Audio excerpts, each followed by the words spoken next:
ನಿಮಗೂ ಕೂದಲು ವಿಪರೀತವಾಗಿ ಉದುರ್ತಾ ಇದೆಯಾ? ಅಷ್ಟೇ ಅಲ್ಲ, ಕೂದಲು ತೆಳುವಾಗಿ ತಲೆ ಬುರುಡೆನೇ ಕಾಣಿಸ್ತಾ ಇದೆಯಾ?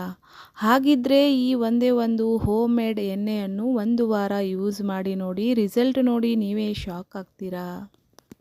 ಇವಾಗಂತೂ ಹೇರ್ ಫಾಲು, ಡ್ಯಾಂಡ್ರಪ್ಪು ಮತ್ತು ಸಣ್ಣ ವಯಸ್ಸಲ್ಲೇ ಕೂದಲೆಲ್ಲ ಬಿಳಿಯಾಗೋದು ತುಂಬಾ ಕಾಮನ್ ಆಗಿಬಿಟ್ಟಿದೆ.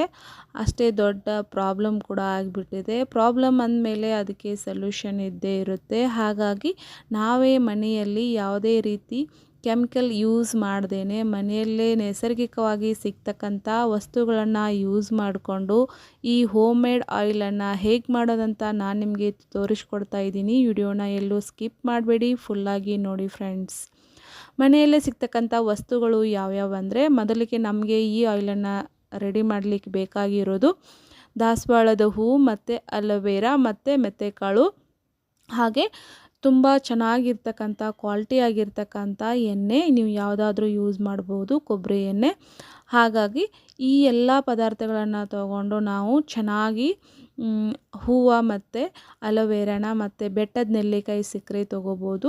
ಈ ಎಲ್ಲ ವಸ್ತುಗಳನ್ನು ತೊಗೊಂಡು ಚೆನ್ನಾಗಿ ಕ್ಲೀನಾಗಿ ತೊಳೆದುಕೊಳ್ಬೇಕು. ತೊಳೆದುಕೊಂಡ್ಮೇಲೆ ಎಣ್ಣೆನ ಕುದಿಲಿಕ್ಕಿಡಬೇಕು. ಎಣ್ಣೆನ ಕುದಿಲಿಕ್ಕಿಟ್ಟ ಮೇಲೆ ನಾವು ಒಂದೊಂದಾಗೆ ಈ ಕರಿಬೇವು ಮತ್ತು ಅಲೋವೆರಾ, ದಾಸವಾಳದ ಹೂವು, ಮೆಂತೆಕಾಳು ಇವುಗಳನ್ನು ಎಲ್ಲನೂ ಹಾಕಿ ಎಣ್ಣೆಯಲ್ಲಿ ಕುದಿಸ್ಕೊಳ್ಬೇಕಾಗುತ್ತೆ. ನೋಡ್ಬೋದು, ಇಲ್ಲಿ ನಾನಿಲ್ಲಿ ಮಾಡಿ ತೋರಿಸ್ತಾ ಇದ್ದೀನಿ. ಇದೇ ರೀತಿಯಾಗಿ ನೀವು ಕೂಡ ಎಲ್ಲನೂ ಹಾಕಿ ಎಣ್ಣೆಯಲ್ಲಿ ಕುದಿಸ್ಕೊಳ್ಬೇಕು. ಹಾಗೆ ನಾವು ಎಲ್ಲನೂ ಕುದಿಸ್ಕೊಂಡ ಮೇಲೆ ಎಣ್ಣೆ ರೆಡಿ ಆಗುತ್ತೆ ನಮ್ಮದು. ಎಣ್ಣೆನ ರೆಡಿ ಆದಮೇಲೆ ಸೋಸ್ಕೊಂಡು ಒಂದು ಕಾಟನ್ ಬಟ್ಟೆ ತೊಗೊಂಡು ಸೋಸ್ಕೊಂಡು ಅದನ್ನು ನಾವು ಒಂದು ಬಾಟ್ಲಿಯಲ್ಲಿ ಸ್ಟೋರ್ ಮಾಡಿ ಇಟ್ಕೋಬೇಕಾಗುತ್ತೆ.